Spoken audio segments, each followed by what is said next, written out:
bargain. Yeah, definitely. Really sensible incoming. It's definitely what Manchester United need. They need depth in their squad and also a very sensible price as well. This is someone really, probably Carve said last night, an £80 million player, really. So very sensible price for Manchester. Confirmed that Mason Greenwood has left French side Marseille and he has joined Manchester United.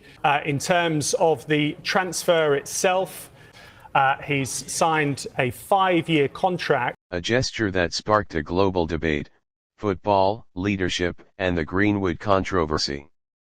What appeared, at first glance, to be a routine moment inside a football club has rapidly escalated into a global controversy, one that has exposed deep divisions across the sport. A club captain welcoming a returning player back into the squad is typically seen as a standard act of leadership, a signal of unity and professionalism. But in this case, the gesture has carried far greater weight, igniting intense debate among fans, pundits, and the wider football community. At the center of the storm is not just the player involved, but the broader context surrounding his return. For many, this moment transcends football. It raises uncomfortable questions about accountability, responsibility, and the values that clubs represent in an era where sport is deeply intertwined with social issues. Supporters of the captain's actions argue from a traditional footballing perspective. In their view, a captain's primary responsibility is to maintain cohesion within the team. Football dressing rooms are built on trust, unity, and a shared goal of performance. If a player is officially reintegrated into the squad, acknowledging them publicly can be seen as a necessary step toward stability. From this standpoint, separating on-field duties from off-field controversies is not only practical but essential for competitive success. However, critics see the situation very differently. For them, football clubs are not just sporting entities but cultural institutions with significant influence. A public gesture, especially from a figure of authority, can be interpreted as endorsement rather than neutrality.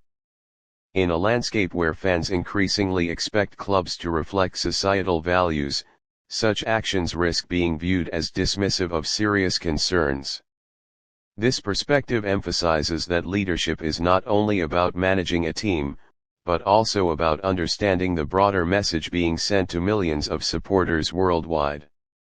What makes this situation particularly sensitive is the scale of modern football. With global audiences, constant media scrutiny, and the amplifying power of social media, even the smallest moments can become symbolic flashpoints. A handshake, a smile, or a welcome back message can quickly evolve into a debate about ethics, identity, and the direction of the sport itself. For the club involved, the challenge now is navigating this complex landscape. Internally, there is a need to maintain focus, unity, and performance. Externally, there is mounting pressure to communicate clearly and thoughtfully, acknowledging the concerns of a diverse and vocal fan base. Striking this balance is no easy task, particularly when every decision is dissected in real time. This incident highlights a broader shift in football. The game is no longer confined to the pitch, it exists within a wider social and cultural framework where actions carry meaning far beyond their immediate context. Clubs are increasingly expected to act not only as competitors, but as representatives of values and principles. In the end, the divided reaction to this moment reveals more about the evolving nature of football than the gesture itself. It underscores a growing tension between tradition and transformation, between seeing football as a results-driven industry and viewing it as a platform with social responsibility. As the situation continues to unfold, one thing is clear: in modern football, there are no longer routine moments. Every action, no matter how small, has the potential to resonate far beyond the dressing room.